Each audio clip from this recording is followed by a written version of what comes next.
ఆలోచనలో ఏదో ఒక బొక్కు ఉంటుంది. అదేంటో చెప్తే ఏదో ఒక ఐడియా ఇస్తాను. కనీసం ఒపీనియన్ అయినా చెప్తాను. ఎవరికి కావాలరా నీ తొక్కలో ఐడియాలు, నీ తొక్కలో ఒపీనియన్లు? నాకేం అక్కర్లేదు. మిమ్మల్ని అడుగుతుంటే నేను మీకు కూడా లోకువైపోతున్నాను. తనని నేను ఎలా కంట్రోల్లోకి తెచ్చుకోవాలో నాకు బాగా తెలుసు. మీతో పడడం కంటే వెళ్ళిపోవడమే మంచిది. ఉంటాను. రేయ్, వెళ్తూ వెళ్తూ ఆ పెద్ద మనిషిని ఇలా రమ్మని చెప్పు. ఏ పెద్ద మనిషిని? మీ పెద్ద బాస్ అంటరా. ఎందుకు? ఆయన దగ్గర మళ్ళీ సన్యాసాన్ని పెంచుకోవడానికా? వెళ్ళరా, వెళ్ళు. సలహాలు చెప్పమంటే నీతులు చెప్తున్నాడు. ఏంట్రా రమ్మన్నవట? అవును, మీతో కొంచెం మాట్లాడాలని రమ్మన్నాను. ఏమైందిరా? ఏదైనా పని చేసి పెట్టాలా? నా పనులు మీరేం చేయక్కర్లేదు. నేను చెప్పిన పని చేస్తే చాలు. నువ్వు చెప్పిన పనే? అవును. సరే, పనేంటో చెప్పు. చేస్తానో లేదో చెప్తాను. చేయక తప్పదు. సరే, ముందు పనేంటో చెప్పు. మీరు, అమ్మ, మామయ్య, అమ్మమ్మ, తమ్ముడు అందరూ ఎక్కడికైనా వెళ్ళండి. దేనికిరా? దేనికో తర్వాత మీకే అర్థమవుతుంది. ముందు మీరందరూ బయటకు వెళ్ళండి. సినిమాలకు వెళ్తారో, షికార్లకు వెళ్తారో, పబ్బులకు వెళ్తారో, క్లబ్బులకు వెళ్తారో, పార్టీలకు వెళ్తారో, పిక్నిక్లకు వెళ్తారో మీ ఇష్టం. కానీ రేపొద్దున వరకు ఇంటికి రావడానికి వీల్లేదు. మరి మధు? రాదు. నేను తను ఇంట్లోనే ఉంటాం. అదేంట్రా? అదంతే. మేమిద్దరం ఇక్కడే ఉంటాం. రేయ్, నీ బుర్రలో ఏం తిరుగుతోందిరా? ఆ అమ్మాయి నీ గదిలోకి షిఫ్ట్ అవ్వడానికి అంగీకరించలేదని? ఆ అమ్మాయి మీద ఏ అఘాయిత్యమో ప్లాన్ చేయలేదు కదా? అవి కొడుకుతో మాట్లాడే మాటలేనా? మరీ అంత దిగజారిపోయే వాళ్ళగా కనిపిస్తున్నానా? నువ్వు తన గురించి భర్తలాగా ఆలోచిస్తుంటే కదరా నా భయాలు నాకుంటాయి. మరి నీ బంధం చెడిపోతే నీకు నష్టం లేదేమో కానీ నా ఫ్రెండ్షిప్ చెడిపోతే నాకు చాలా నష్టం అవుతుంది. మీరనుకున్నంత వ్యధవనేం కాదు నేను. నాకు అలాంటి ఆలోచన లేదు, రాదు కూడా. మీరే అన్నారుగా అగ్రిమెంట్లో నా మీటర్ ఇంకా స్టార్ట్ అవ్వలేదని. నా మీటర్ స్టార్ట్ చేయడానికే నా ప్లాన్. మీరు బయలుదేరండి. చిత్తమండి, కొంచెం జాగ్రత్తగా డీల్ చేయండి. రాజారావు కొడుకులాగా బిహేవ్ చేయండి.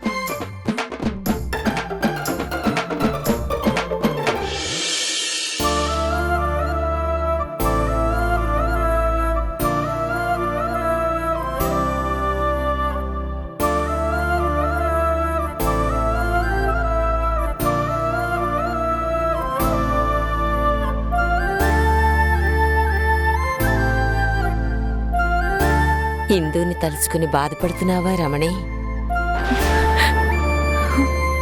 నువ్వు బాధపడ్డం వల్ల, కన్నీరు కార్చడం వల్ల ప్రయోజనమేముంది చెప్పు? ఎన్నాళ్ళు నాకెంత బాధున్నా నా కడుపులోనే దాచుకుని నాలో నేను బాధపడేదాన్ని. కాని ఆయన ముందెప్పుడూ నా బాధని చూపించలేదు అత్తయ్య. ఆయన ముందు నేను ఇందు గురించి బాధపడుతున్నానంటే ఆయన హర్ట్ అవుతారు, కోప్పడతారు, మానసికంగా కుంగిపోతారు.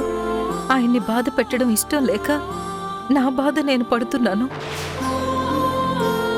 కానీ ఈరోజు వాళ్ళ అబ్బాయి తరపున వాళ్ళైనా సరే వాళ్ళంతట వాళ్లే మన ఇల్లు వెతుక్కుంటూ వచ్చి మరీ మాట్లాడుతుంటే నాకు మంచోళ్ళలని అనిపిస్తున్నారు అత్తయ్య. కానీ ఈయనిలా చేశారనే బాధగా ఉందత్తయ్య. నేనే పని చేస్తున్నా నా కళ్ళ ముందు అదే కదలాడుతుంది. వాడేదో కోపంలో అనేశాడు గాని అయినా వాడి గురించి నీకు వేరే చెప్పాలా చెప్పు? అన్నీ తెలిసి కూడా నువ్వెందుకు బాధపడతావు? అది కాదత్తయ్యా, ఇందు చేసింది తప్పే, పెద్ద తప్పే. నేను కాదనను.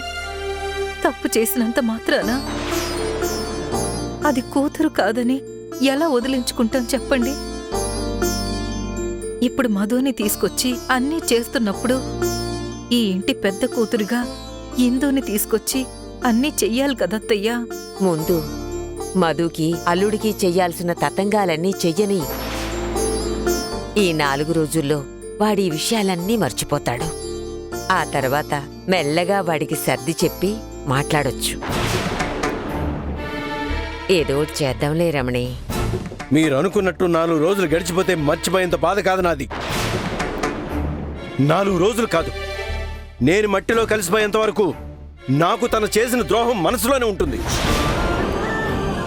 నేను తనని క్షమించడం కానీ అంగీకరించడం కానీ ఎప్పటికీ జరగదు. అది మీరు బాగా గుర్తుపెట్టుకోండి. అనవసరంగా ఇంటి పరువు తీసిన మనిషి గురించి ఇంట్లో కన్నీళ్ళు పెట్టుకోవడం కానీ ప్రస్తావన తీసుకురావడం కానీ చేస్తే బాగోదని చెప్తున్నాను.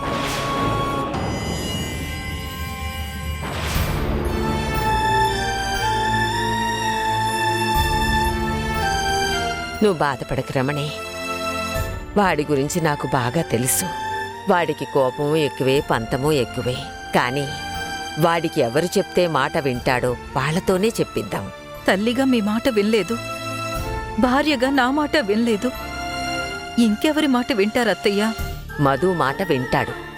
కాబట్టి సమయం చూసి మధుతో ఈ విషయం గురించి మాట్లాడించి తర్వాత అన్నీ సర్ది చెప్దాం. అలా అని మీరు మధుకి ఫోన్ చేసి ఈ విషయాలన్నీ చెప్పకండి అత్తయ్యా. మళ్ళీ ఇక్కడ గొడవలు జరుగుతున్నాయేమో అని తను అనవసరంగా అక్కడ బాధపడుతుంది అత్తయ్యా. నేనెందుకు చెప్తానే, ముందు జరగాల్సిన తతంగాలన్నీ జరగని తర్వాత మాట్లాడదాం. సరే అత్తయ్యా.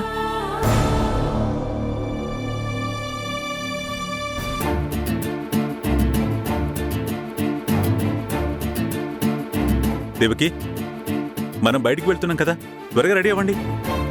బావా, ఎప్పుడు మీరే బయటకెళ్తారా? అప్పుడప్పుడు మమ్మల్ని కూడా బయటికి తీసుకెళ్లేదేమైనా ఉందా లేదా? మీరు తిరుగుతుంటే మేం మాత్రం గూట్లో పక్షిలాగా ఇంట్లోనే పడున్నాం. ఒరే అక్కుపక్షి, మనం బయటికి వెళ్తున్నామంటే మేం మాత్రమే బయటికి వెళ్తున్నట్టు కాదురా, అందరం కలిసే వెళ్తున్నట్టు. వెళ్ళి రెడీ అవ్వు. సుధీర్ ఎక్కడ దేవకి? వాణ్ణి కూడా రెడీ అవ్వమని చెప్పు. ఓ, ఆల్రెడీ రెడీ అయిపోయావా? అవును డాడ్, నేను బయటకు వెళ్తున్నాను. మళ్ళీ ఏ టైంకి వస్తావురా? 9 లోపు వచ్చేస్తాను డాడ్. అయితే బయటికేం వెళ్ళొద్దు గానీ మాతోరా. నందు మధులు కూడా వస్తున్నారు కదా బావా? రేయ్, వాళ్ళిద్దరూ మనతో వస్తున్నట్టు నేను చెప్పానా? వాళ్ళు రారు, మనం మాత్రమే వెళ్తున్నాం. వాళ్ళు ఇక్కడే ఉంటారు.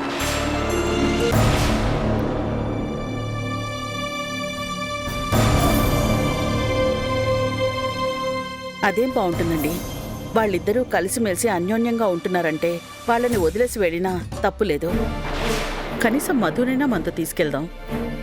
నీ కొడుకును మాత్రం వదిలేసి మధుని ఒక్కదాన్నే ఎలా తీసుకెళ్తాం? అందరూ రెడీ అవ్వండి చెప్తా. గౌరీ, చెప్పండి సారు. నందుకి ఏమేం కావాలో అడిగి మొత్తం వండిపెట్టు. తర్వాత ఇంటికెళ్ళు. మళ్ళీ రేపొద్దునరా. అలాగే సారు. గౌరీని ఎందుకు పంపిస్తున్నారండి? ఏంటి దేవకి నువ్వు కూడా? వాడిని చూసుకోవడానికి వాడి పెళ్ళం ఉంది కదా. గౌరీ ఇంటికెళ్తే ఏమైంది? అసలే మనకు టైం లేదు. మీరు రెడీ అవ్వండి, వెళ్ళండి వెళ్ళండి. మావయ్య ఎందుకు అందరినీ బయటికి తీసుకెళ్తున్నారు? పైగా ఆయన్ని చూసుకోవడానికి నేనున్నానని చెప్తున్నారు. ఏం జరుగుతోంది?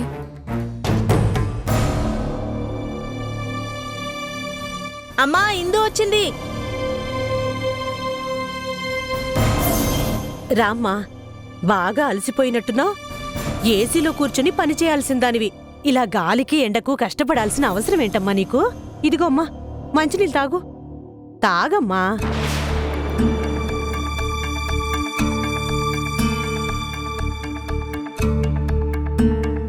నువ్వెళ్ళి స్నానం చేసిరామ్మా. మధ్యాహ్నం తిన్నావో లేదో, వేడివేడిగా ఉప్మా చేసి పెడతాను. ఏంటి, నేను ఇంటికి రాగానే దెప్పి పొడవడం మర్చిపోయి ప్రేమ చూపిస్తున్నారు? అదేంటమ్మా అలా అంటున్నావు? ఇల్లన్నాక గొడవలుండవా? అత్తా కోడళ్ళన్నాక గిల్లి కజ్జాలుండవా? గొడవ పడేటప్పుడు గొడవ పడతాం, మళ్ళీ సర్దుకుపోతాం. ఏ, మీ ఇంట్లో మీ అమ్మా నాయనమ్మా లేరమ్మా? వాళ్ళెలా ఉంటారు? అలాగే ఇది కూడా. ఇందు, నువ్వెళ్ళి స్నానం చేసిరా అమ్మా. వేడివేడి ఉప్మా తిందు గాని. వీళ్ళేంటి ఇంత ప్రేమ చూపిస్తున్నారు? మీ అమ్మా నాన్నని చూసొచ్చాం.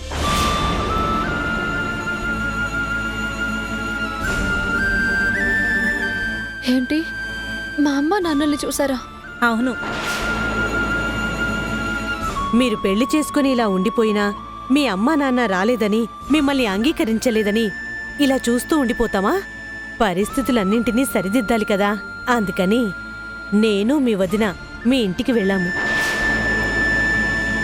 కానీ మీ నాన్న మామూలు కోపంలో లేరు. చూడు, ఈ కుటుంబాల మధ్య ఇలాంటి గొడవలుంటే మనకే మనస్తాపాలుంటాయి. మేము ఏదో ఒకటి అంటుంటాం, నువ్వు ఏదో ఒకటి అంటుంటావు. అందుకే 2 కుటుంబాలు కలిసిపోతే ఈ సమస్యలేవీ ఉండవని వెళ్ళాం. కానీ మీ నాన్న మా మాటలేవీ వినకుండా మమ్మల్ని అనకూడని మాటలన్నీ అని అవమానించాడు. అయినా సరే మీ నాన్నని మేమొక్క మాట కూడా అనకుండానే నవ్వుతూ తిరిగొచ్చేశాము. పాపం ఆడపిల్ల తండ్రికి ఆ బాధ కోపం ఉంటాయి. అవన్నీ దృష్టిలో పెట్టుకునే మేం సర్దుకుని వచ్చేసాం. మీ నాన్నగారి కోపం అంతా నీ మీద నీ మొగుడు మీద కాబట్టి మెల్లగా నువ్వు మీ ఆయన ఒక మంచి రోజు చూసుకుని మీ ఇంటికెళ్ళి మీ నాన్నగారి కాళ్ళ వేళ్లా పడి క్షమించమని అడిగితే అంతా సర్దుకుంటుంది. నేను చేసిన తప్పుకి నేను వెళ్ళి మా నాన్న ముందు నిలబడే ధైర్యం నాకు లేదు. ఆయన నన్ను క్షమించే రోజు ఎప్పుడొస్తుందో నాకు తెలియదు, కానీ ఆ రోజు వరకు నేను ఎదురు చూస్తూ ఉంటానే తప్ప ఆయనకి ఎదురుగా వెళ్ళి నిలబడలేను. నువ్వలా అనుకుంటే ఆయన క్షమించే రోజు వస్తుందో లేదో మీరే ఏదో ఒకటి చెయ్యాలి. సర్లే, ప్రణయ్తో మాట్లాడి ఇవన్నీ మేం చూసుకుంటాం. నువ్వెళ్ళి ఫ్రెష్ అవ్వు. వెళ్ళమ్మా, ఫ్రెష్ అప్ అవ్వు.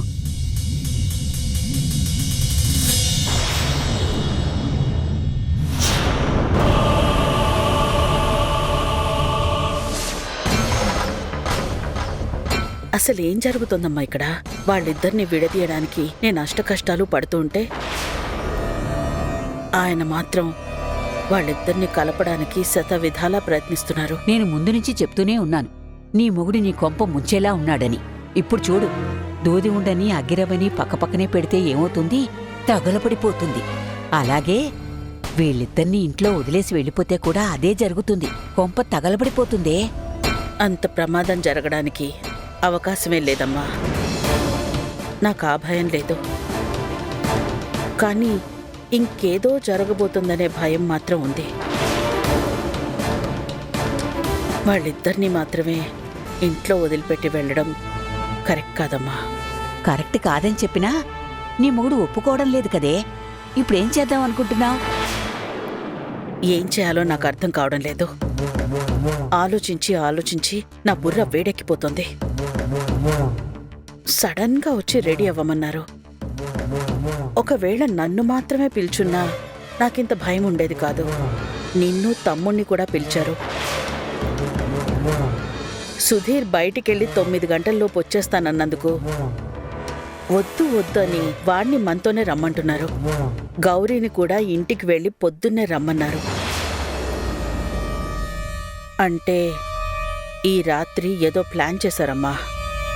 ప్లాన్ వాడు చేశాడా లేదా ఈయన చేశారా? ఏది అర్థం కావడం లేదు. అర్థం కావడం లేదని ఆలోచిస్తూ ఉంటే కుదరదే. కాసేపట్లో మీ ఆయన వస్తాడు. ఏదో ఒకటి చేసి వాళ్ళ ప్లాన్ అడ్డుకోవాలమ్మా. అలా చేయాలి అంటే మనం బయటికి వెళ్ళకూడదు. నేనేం చెప్పినా ఆయన నా మాట వినే పరిస్థితుల్లో లేరు. ఈ ఒక్కసారికి నువ్వే ఏదో ఒకటి చేయాలమ్మా. మనం బయటికి వెళ్లకుండా నువ్వే ఆపాలి. ఆలోచిస్తాను. మొదటిసారిగా నువ్వు నాకు అవకాశం ఇచ్చావు. నేనేంటో నిరూపించుకుంటాను. నువ్వేం కంగారు పడకు. నువ్వు నాకు చెప్పావు కదా, నేను చూసుకుంటాను. నువ్వు వెళ్ళి రెడీ అవ్వు.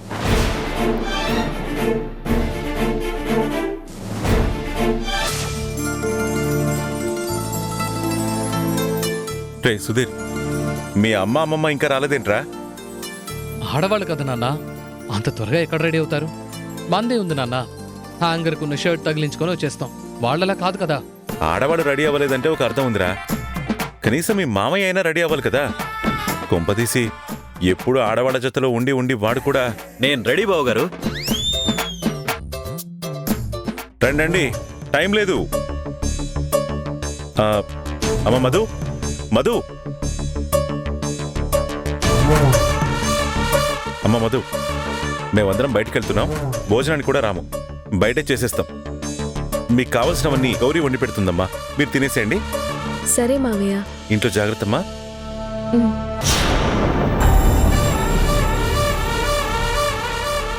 ఏంటి అలా చూస్తున్నారు? పదండి పదండి. అమ్మ మధు జాగ్రత్త. అలాగే మావయ్య. పదండ్రా.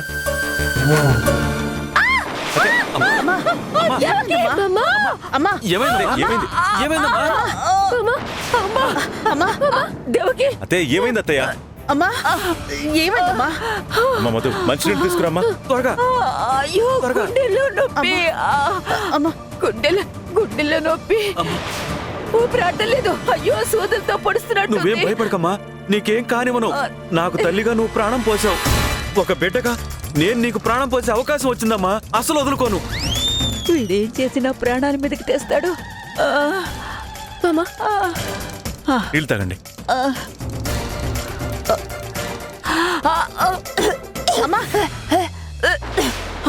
ఏమండి, డాక్టర్కి ఫోన్ చేయండి. అవసరం లేదక్క, అమ్మ నేను బ్రతికించుకుంటాను. మీరంతా పక్కకు జరగండి. అమ్మా ఉండు.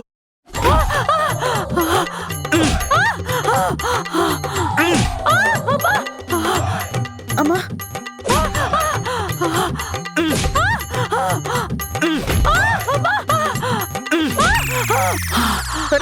ఏం చేస్తున్నావురా? పీసీఆర్ చేస్తున్నానక్క. మామయ్య అది పీసీఆర్ కాదు, సిపిఆర్. అమ్మ ప్రాణాపాయంలో ఉందన్న కంగారులో అక్షరాలు అటు ఇటు అయ్యాయిరా. నీకది ముఖ్యమా ఇప్పుడు? నా ప్రాణం అటు ఇటు అయ్యేలా ఉందిరా. నీకేం కాదమ్మా, నేనున్నానమ్మా. రే ఆపరా, ఇప్పుడు కొంచెం నెమ్మదిగానే ఉందిరా. అమ్మా చూసారా, అయ్యో. నేను సిపిఆర్ చేయడం వల్లే అమ్మకు ప్రమాదం తప్పింది. నేను చెప్పాను కదమ్మా నీకేం కానివ్వను అని. అసలు ఏమైంది అత్తయ్య? సడన్ గా ఏంటిలా? ఉన్నట్టుండి గుండె పట్టేసినట్టు అయిపోయింది అల్లుడు. ఇంకా గుండె దడ ఆగలేదు. అయితే నేను సిపిఆర్ సరిగ్గా చేయలేదేమో అమ్మా. ఈసారి పడుకో, ఆ గుండెదడను కూడా తగ్గించేస్తాను. రేయ్ ఆగు. ఆ? ఏమండి, అమ్మని హాస్పిటల్కి తీసుకెళ్దాం. అమ్మని చూస్తుంటే నాకు చాలా భయంగా ఉంది. కంగారు పడాల్సిందేమీ లేదే, నాకిప్పుడు బాగానే ఉంది. అమ్మా లేమ్మా, జాగ్రత్త, మెల్లగా. అమ్మా అల్లుడు గారు, నాకిప్పుడే వద్దు. దేవకి, నాకిప్పుడు పూర్తిగా తగ్గిపోయింది. అమ్మ మధు, ఆ నీళ్ళు లేవు. ఇంకేంటి దేవకి, అత్తయ్య ఏం ప్రాబ్లం లేదని చెప్తున్నారు కదా, ఇంకా బయలుదేరదామా? నేనిప్పుడే ప్రయాణం చేయలేను అల్లుడు గారు. ఈ రోజు ఇంట్లోనే ఉండిపోదాం, తర్వాత ఎప్పుడైనా వెళదాంలేండి. ఇలాంటప్పుడే ప్రయాణాలు చేయాలత్తయ్య. ఇంట్లోనే ఉంటూ మనం వదిలిన గాలినే మనమే పీల్చుకుంటూ ఉంటే ఇలాంటి సమస్యలన్నీ వస్తాయి. రండి, అలా చల్లగాలికి వెళ్తే మీకు కూడా హాయిగా ఉంటుంది. అయినా మీదేమైనా మామూలు గుండె? రాగి ముద్ద తిని తిని పెరిగిన పెద్ద గుండె. ఎంత బలంగా ఉంటుందో నాకు తెలీదా? పదండి. డాడ్, అది గుండెకొచ్చిన ప్రాబ్లం కాదు. ఆ నోటికి కొంచెం కూడా గ్యాప్ ఇవ్వకుండా గానుగాడినట్టు చిరుతిండ్లు తింటూనే ఉంటే వచ్చిన గ్యాస్ సమస్య. పదండి అత్తయ్య, అసలే మనకు టైం లేదు. కొనూపురితో ఉన్న అల్లుడు వదిలేలా లేడు. లేదులే అల్లుడు, నాకు కొంచెం నీరసంగా ఉంది. నాతో పాటు దేవకి నుంచేసి మీ ముగ్గురు వెళ్ళిరండి. నా కోసం మీ సరదాలు ఎందుకు మానుకోవడం? అవునండి, అమ్మని ఇలాంటి పరిస్థితుల్లో ఒంటరిగా వదిలేసి నేను రాలేను. అమ్మా, నేను ఇంట్లోనే ఉండి అమ్మని చూసుకుంటాను. మీరు వెళ్ళండి. మీ అమ్మని చూసుకోవడానికి నువ్వు ఒట్టి దేవకవేనే, డాక్టర్ దేవకవేం కాదు. మేము అలా వెళ్ళిపోయాక మళ్ళీ ఏదైనా ప్రాబ్లం వస్తే ఎలా దేవకి? అయినా మీ అమ్మకి ఇలా అయిన తర్వాత మేం బయటికి వెళ్ళినా అత్తయ్యకి ఎలా ఉందో అనే టెన్షన్ మాకుంటుంది కదా. నాకే ప్రాబ్లం లేదల్లుడు గారు. చిన్నోడు చెప్పినట్టు గ్యాస్ ట్రబుల్ అయి ఉంటుంది. ఆ ముక్క మీరు కాదత్తయ్య, డాక్టర్ చెప్పాలి. రండి వెళ్దాం ముందు. నాకు రెస్ట్ కావాలల్లుడు గారు. అమ్మా, రెస్ట్ కావాలంటే డాక్టర్ చెప్తారు కదా, నువ్వు రా వెళ్దాం. అమ్మ మధు, అత్తయ్య గురించి నువ్వేం కంగారు పడకు. ఈ విషయం గురించి నందుకు కూడా చెప్పకు. చెప్తే వాడు డిస్టర్బ్ అవుతాడు. సరే మావయ్య. పదండి పదండి రామ్మా, పదండి. మెల్లగా. అమ్మా,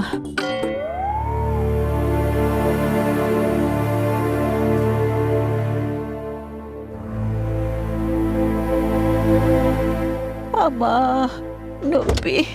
అయ్యో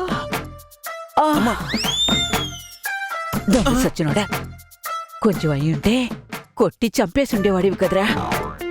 ఏంటమ్మా నువ్వు నన్ను తిడుతున్నావు? చచ్చిపోయేదాన్ని బతికించినందుకు ఇలాగేనా నువ్వు మాట్లాడాల్సింది? అమ్మా, అసలు నువ్వు కన్న తల్లివేనా? నువ్వు చచ్చిపోతావని నేనెంత కంగారు పడ్డానో నీకు తెలుసా? నువ్వెక్కడ చంపేస్తావోనని నేనెంత కంగారు పడిపోయానో తెలుసా? కన్న తల్లినని కూడా చూడకుండా గుండెల మీద అలా బాధ వెంట్రా. అసలు నువ్వు కన్న కొడుకువేనరా? నిరూపించుకోవడానికే కదే నేను అంత బాధింది. ఒరే ముద్దు, నాకేం గుండె నొప్పి లేదురా. వీళ్ళేదో ప్లాన్ చేస్తున్నారని, ఎలాగైనా బయటికి వెళ్లకుండా ఆపాలని గుండె నొప్పి వచ్చినట్టు నటించాను. కనీసం నేను సైగ చేస్తున్నా పట్టించుకోకుండా బాధుడే బాధుడు. ఎన్నో ఏళ్ల నుండి కసున్నట్టు అలా బాధ వెంట్రా సచ్చినోడా. ముందే చెప్పుండొచ్చు కదే. ఆ అవకాశం ఎక్కడిచ్చావరా సన్నాసి. అమ్మా అయ్యో. త్వరగా ఎక్కడత్తయ్యా? అలాగే అమ్మా. ఎక్కమ్మా.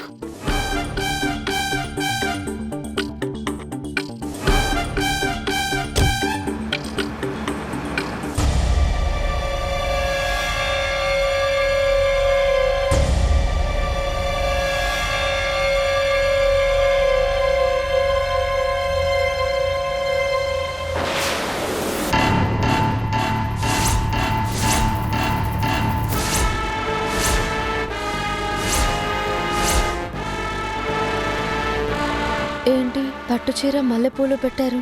అమ్మా స్వీట్స్ ఫ్రూట్స్ పెట్టడానికి పళ్ళు తీసుకురామ్మా.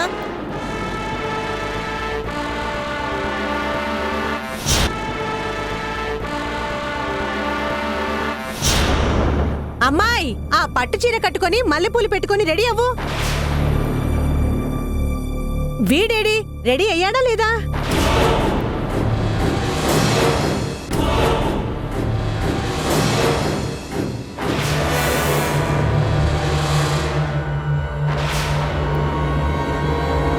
నువ్వేంటమ్మా చీర కట్టుకోమంటే అక్కడే నిల్చున్నావు? వెళ్ళి కట్టుకో.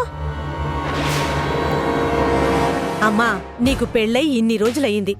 కొన్ని ముహూర్తాలు దాటేయకూడదు. ఈరోజు చాలా మంచి రోజు, చాలా మంచి ముహూర్తం కూడా ఉంది. అందుకే మీకు శోభనం ఏర్పాట్లు చేస్తున్నాం. వెళ్ళి చీర కట్టుకోమ్మా.